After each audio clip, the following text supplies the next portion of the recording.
Hoje de manhã saiu uma notícia de que o Vasco tinha vendido o mando de campo da partida contra o Palmeiras para o Mané Garrincha, pelo Grupo Metrópole, que compra muitos jogos, é um grupo que consegue lá no Mané Garrincha mandar jogos, comprar jogos importantes e tudo mais. Inicialmente tinham dito que o Vasco da Gama estava cumprindo uma venda de mando de campo feito pela gestão anterior da 777, mas na verdade não, até porque eu fui procurar ouvir as pessoas, eu já sabia que o jogo contra o Fluminense tinha sido esse jogo pago, em teoria, pela gestão da 777, que tinha vendido essa partida. O Vasco Fluminense foi no Mané Garrincha, que o Vasco perdeu por 2-1 para o Tricolor, e eu fui entender com a gestão o motivo. Quais são os motivos do Vasco vender o jogo de São Januário contra o Palmeiras e vender também o jogo contra o Botafogo. O Botafogo é o único rival do Rio de Janeiro que o Vasco tem aval para jogar em São Januário com o aval do BEP, porque a gente sabe, Botafogo e Vasco são torcidas amigas. E o Vasco da Gama vendeu esses dois jogos pelo valor de 2 milhões cada jogo, ou seja, 4 milhões no total, e podendo chegar ainda nesse jogo contra o Palmeiras a ganhar mais 500 mil caso tenha 50 mil pessoas no estádio Mané Garrincha, o que é muito provável porque as torcidas de Vasco e Palmeiras são grandes, são enormes no Brasil inteiro. Dito tudo isso, Ilan, me chama muita atenção essa perda esportiva que o Vasco está tendo. Principalmente porque São Januário é a fortaleza do Vasco. Em São Januário, o Vasco é muito forte. Tanto nos anos de 2024 quanto de 2023, o Vasco fez de São Januário a sua fortaleza, como é a nossa história. E dentro de campo, futebolisticamente falando, o Vasco é uma equipe inferior a Palmeiras e a Botafogo também, dando certo tudo que a gente espera que dê lá no Botafogo com relação aos reforços. Então, o Vasco está perdendo esportivamente. O Vasco está tomando uma decisão, para mim, que não faz sentido nenhum. Está abrindo mão da possibilidade de ganhar 6 pontos. Ah, Pedrosa, mas no Mané Garrincha também tem torcida do Vasco. O Vasco também pode ganhar no Mané Garrincha. É claro que pode. Mas o Vasco é mais forte aonde? No Mané Garrincha ou em São Januário? Então, assim, eu não consigo entender de forma alguma o porquê de vender esse jogo. Ah, porque esportivamente pode ser ruim, mas empresarialmente, falando pela parte comercial, o Vasco ganha muito mais dinheiro. É verdade. 4 milhões e meio de renda, São Januário hoje não consegue chegar nem a 1 milhão de renda para o Vasco da Gama. É um estádio que, infelizmente, com toda a sua história, é um estádio defasado nesse sentido e o Vasco precisa de dinheiro.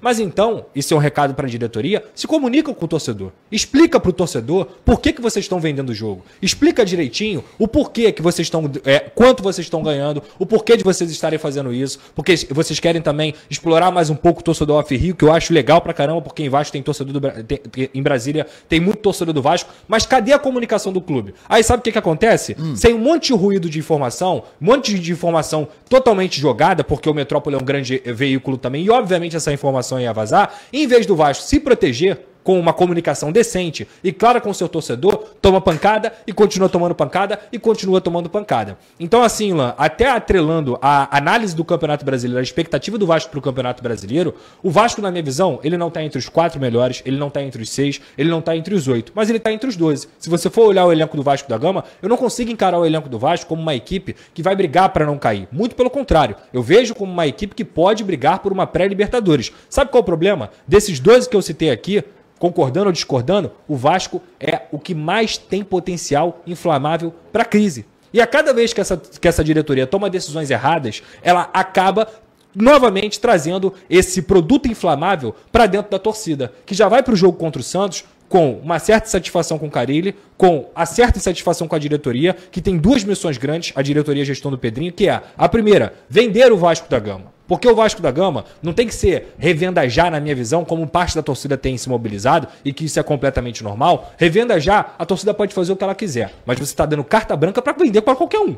E eu acho que isso não pode acontecer. Já tivemos um exemplo muito grande que o Vasco foi vendido para uma empresa picareta e que o Vasco perdeu novamente a sua expressão no cenário nacional por conta de uma empresa picareta. Então, vender um clube por um valor bilionário não pode ser algo feito da noite para o dia, mas tem que ser feito com velocidade. Porque a resposta para o sócio que votou lá pela SAF, o sócio quer ver o Vasco vendido. O sócio não quer ver o Vasco associativo. O sócio não quer ver o Vasco sendo comandado pelas mesmas pessoas e pela mesma política. E eu falo isso do Pedrinho, porque é um cara que eu tenho certeza que ele não vai fazer sacanagem com o Vasco, que ele não vai ser escroto, que ele vai roubar, nada disso. Eu tenho certeza que não. Mas ele tem uma missão. E se ele não conseguir cumprir essa missão até o final da temporada, em 2026 tem política. E a política já está se movimentando. Então, a cada detalhe que essa diretoria acaba deixando passar para que esse lado político inflame cada vez mais, isso obviamente prejudica dentro de campo. O Vasco, repito, talvez tenha o seu melhor elenco nos últimos 10 anos, mas é uma equipe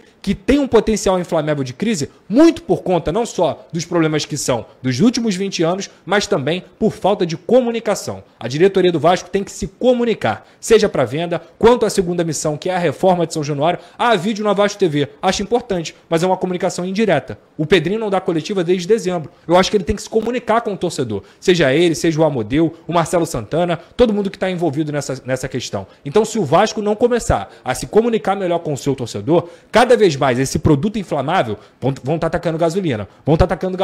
Ainda mais no Vasco, que uma crítica ponderada é interessante, mas a crítica não é ponderada. A maioria das críticas, que são mais exacerbadas, são críticas políticas.